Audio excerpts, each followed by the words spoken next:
phenomenon that is Silent Hill is one that made a lasting impression from the 90s until today. 23 years later, 17 games, 2 major movie releases, several pachinkos, and a demo that is one of, if not the most popular demo in gaming history, this franchise leaves an impressionable mark on those who experience it. With writing ahead of its time and an atmosphere that makes the player cross the boundaries of thought, time, and space, Silent Hill is where horror as a genre shines.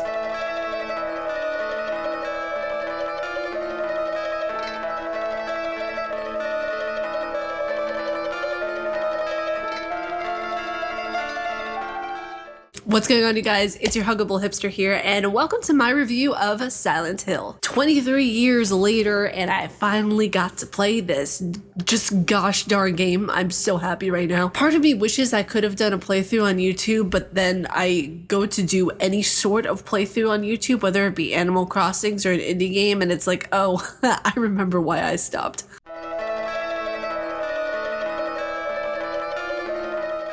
The future of horror in gaming is only made possible by Silent Hill and, the likes of Resident Evil. So whenever we look at a game that came out in 1999, it was a leap and a jump from what was being created in the industry. With creepy music that sent my shivers and spines, Oh, it's gonna be one of those days, isn't it? Okay. With creepy music that sent shivers down my spine and a plotline that made the horror genre what it is, Silent Hill is just as breathtaking in 99 as it is now. Granted, I never got to play this game when it first came out in 99. I was too busy slaying zombies and trying to figure out my way through Zelda and the Wind Waker. But now playing it 23 years later, when technology is at its peak currently, playing a game that is old enough to be in college, oh god. This game still hits all the right emotions, which says a lot about the longevity of a title. It says a lot about how well done a game is, that it still carries through the same concepts and ideals that it was trying to show back then. It still carries that through to now. Silent Hill deep dives into psychology, life and death concepts, and ties it all together with letting the player know that this isn't the end, just a subjective beginning. Silent Hill's story is a personal one that feeds off of the character as an individual who's driving it. So while yes, there is a linear concept to what makes the story what it is, each game is really their own thing and has their own purpose.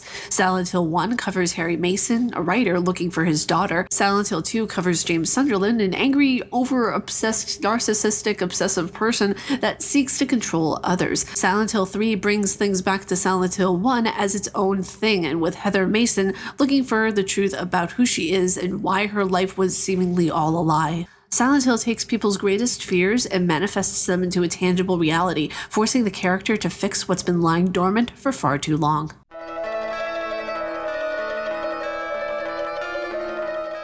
Playing this game emulated, I was bound to run into some problems, other than the fact that I really wanted to play this in the original platform, but couldn't because Silent Hill 1 is massively expensive. It's like $300 US. I ran into some problems, not with the system that I was working with because I emulated it on a PC, but it was the controls that became an issue.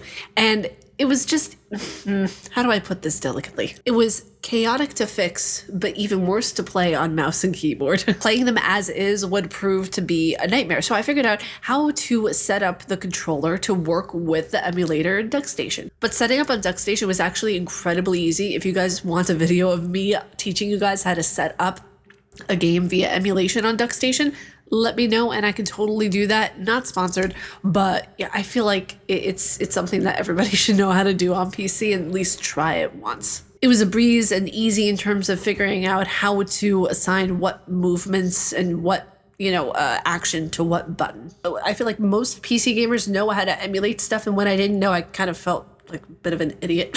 It was almost like I reached the peak of my adulthood by having the ability to emulate something on my PC. It's like, oh, achievement unlocked. You did a thing that everybody else knows how to do. Congratulations, you dumb. While the controls were how I expected them to be, the game still held its charm. Through blocky-looking characters and voice acting that was so bad at times it was laughable, I feel it to be something sacred. Yes, it's not what a lot of modern games are nowadays. That's the point, though. It's like I went back in time and witnessed history in the making and found myself utterly mesmerized that this game and Resident Evil would be the ones to revolutionize how we as a community would look at horror in the gaming industry. Its creepy music, enchanting atmosphere, and characters create a world that is something of its own that no game can really replicate, even if they wanted to. That feeling of isolation, sadness, hell, even desperation to find something is captured so effortlessly in this game.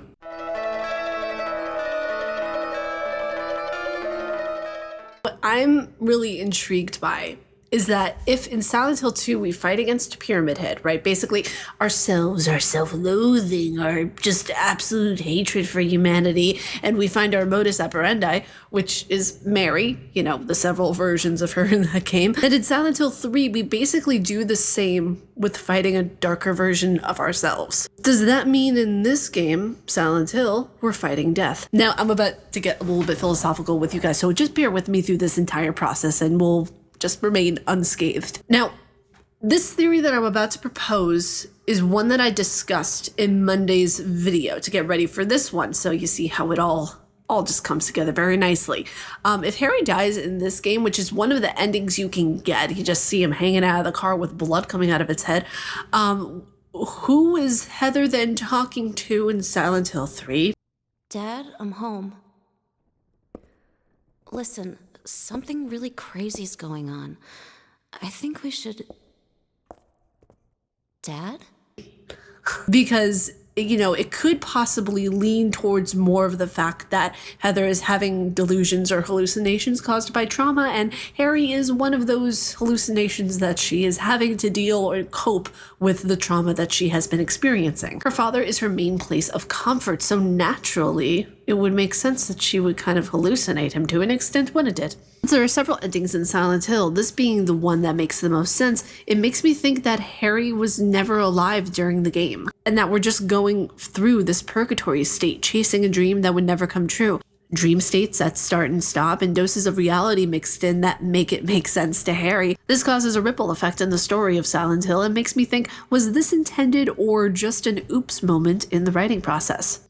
If this was something that was intended, then there's more to the story than already researched and uncovered.